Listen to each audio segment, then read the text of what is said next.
дар шаҳри бохтар форуми соҳибкории G5 бо иштироки зиёда аз 600 нафар соҳибкорони ватанӣ, намояндагони вазорату идораҳо, бахши хусусӣ, сармоягузорон ва шарикони рушд доир карда шуд, ки дар он 5 нафар соҳибкорони муваффақи ватанӣ тариқи ҳузурӣ ва 1 нафар онлайнӣ вобаста ба мавзӯъҳои мубрами фаъолияти соҳибкорӣ ва инчунин таҷрибаву муваффақиятҳои худ табодули афкор намуданд.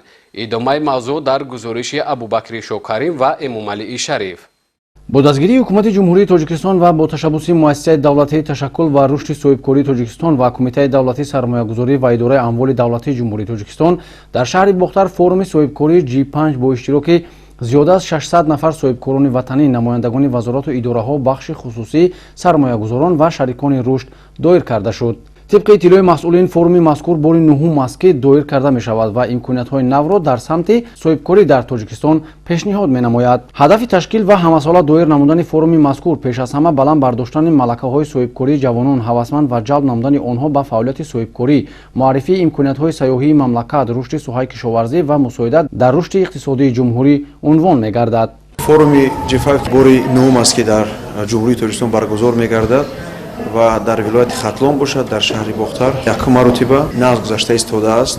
یک فضای ایدانه، فضای خوب.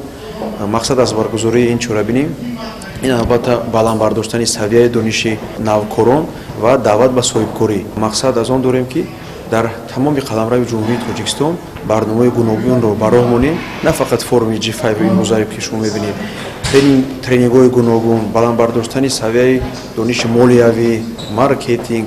ما برنامه‌های بسیار عجیب داریم در مسئله بالا برداشتن ملک‌های صاحبکاری برای زنان خانه‌نشین و دیگر برنامه و فرم G5 یکی از برنامه‌های کلانترین مؤسسه ما میباشد و همساله است. امسال خوشبختانه ما 3 مرتبه برگزار کردیم در شهرهای خوروق در ولایت بدخشان، در ولایت سوق در شهر خوجند و امروز در اینجا قرار داریم.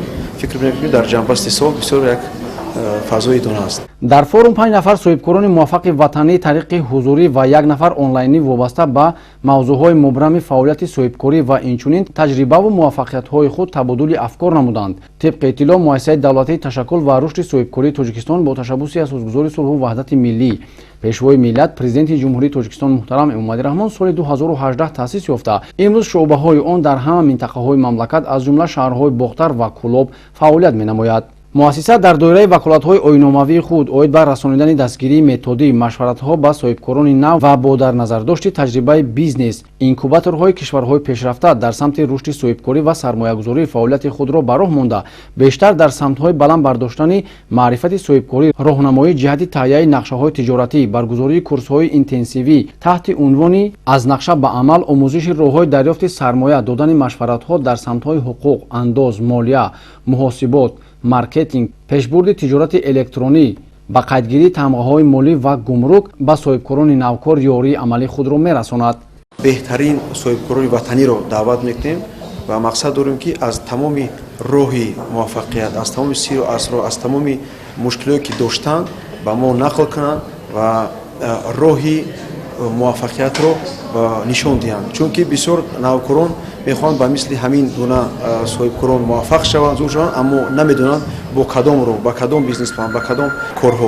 و همین خاطر صاحبکار بهترین مملکت امروز بیشتر از ولایت خطلان البته نقل میکنم که کدام کارش نقض و درست و راه کوتاه موفقیت رو نشان میدهند. ما رو با بینای خود تامین کردن و این یکی از دستگیری از طرف مؤسسه تشکل و رشد صاحبکاری تاجیکستان است که ما با آسانی در سمت صاحبکاری قدم اولین خود را ماندیم و مقصد اصلی مرکزی ما این کوتاه کردن کورس‌های درازمدت در ولایت خطلان است و یکی از کورس‌هایی که تا این دم در ولایت خطلان نبودند این کورس‌های اینفورماسیون تکنولوژی است. تکنولوژی اطلاعاتی یکی از سمت‌های سردرآمدترین نه تنها در تاجیکستان بلکه در تمام جهان میباشد. صاحبکاران صاحب تجربه معرفی تاریخی موفقیت‌های صاحبکاری خود وابسته به آغاز کار، تشکیل نقشه شروع فعالیت صاحبکاری، دریافت شریکان، حجت‌گذاری و دیگر رسمیات وابسته به طلبات قانون‌های عمل کننده، جلب سرمایه، رشد و به دست آوردن فایده به اشتراکچیان که اکثراً صاحبکاران نوکار بودند معلومات دادند. гуфта шуд ки форуми мазкур метавонад дар рушди малакаҳои соҳибкории ҷавонон, таҳқиқи масъалаҳои иқтисодии рақамӣ, инчунин таҳкими муколама ва ҳамкориҳои минбаъда миёни мақомоти давлатӣ ва бахши хусусӣ мусоидат намояд.